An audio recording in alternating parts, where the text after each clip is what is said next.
Hey, what up everyone? I'm Sinnycool and this is Gems of War.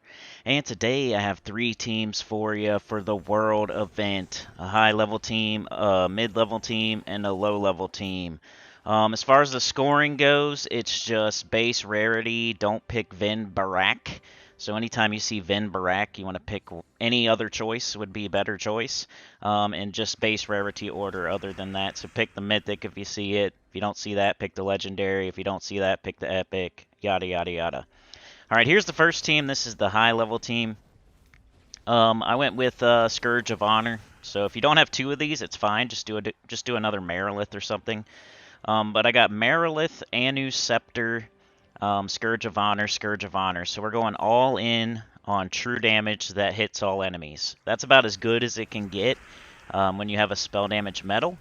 If you have a spell damage medal, you want to hit all enemies. And if you're going to hit all enemies, you want to do true damage. So we are hitting all enemies with true damage. Pretty much perfect situation here. Marilith is a low mana cost, mana generating troop that hits all enemies and isn't too hard to get.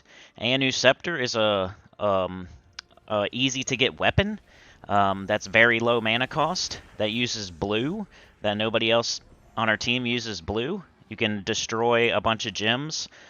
Just pick a color that either Marilith or Scourge of Honor uses, like red or green, and that should get up your team if Marilith doesn't.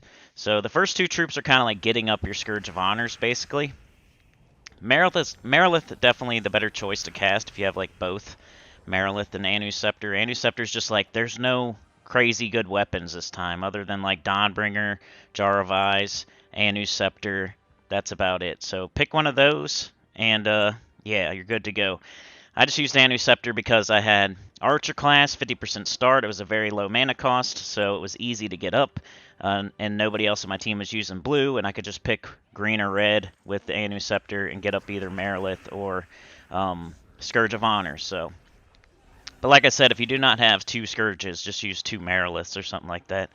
Probably be fine, or whatever you want to do. Something that hits all enemies. But I was going all in on true damage, so Marilith would be the thing I would recommend.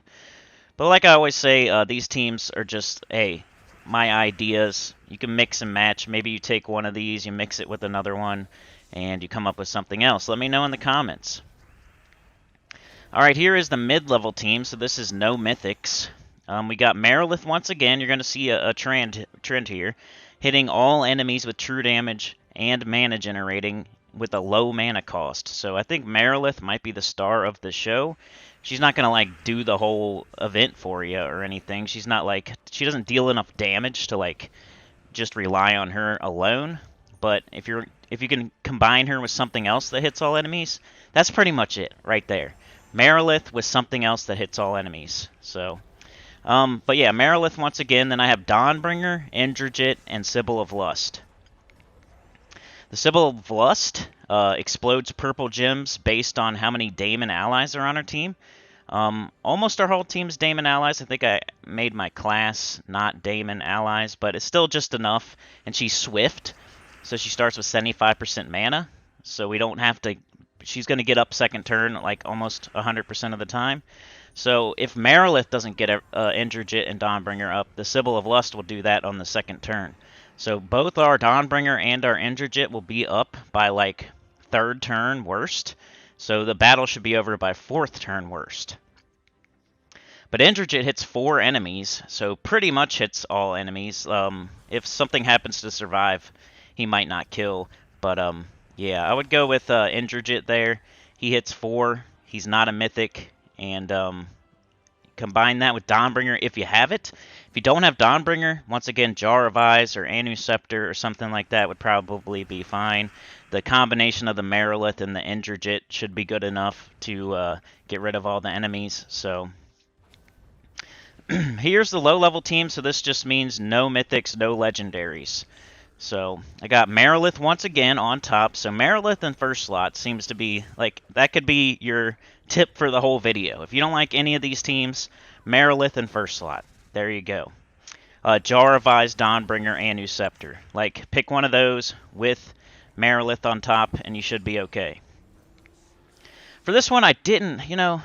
I had to do is my own restriction here. No legendaries, no mythics, so it wasn't perfect. But I like Terraxis.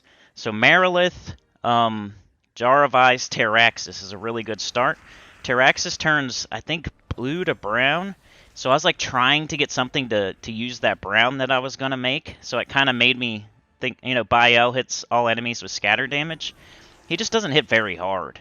So the other option was red Ariamon, but then you like have to pick a color and like you have to like look at the enemy team and see what color they use the most. Pick that color. It kind of slow down the team a little bit. So I don't know. Maybe 2 Terraxises, but I was just trying to soak up the brown basically. Once again, hitting all enemies with everything on this team except for the Jar of Eyes. If you happen to lose your Marilith, you got to summon the Jar of Eyes right there, so safe too. But yeah, those are my teams. Mix and match. Like, share, subscribe. Consider joining. It helps a lot. Tell your guild about the channel, comment below, and I'll see y'all next time. Peace.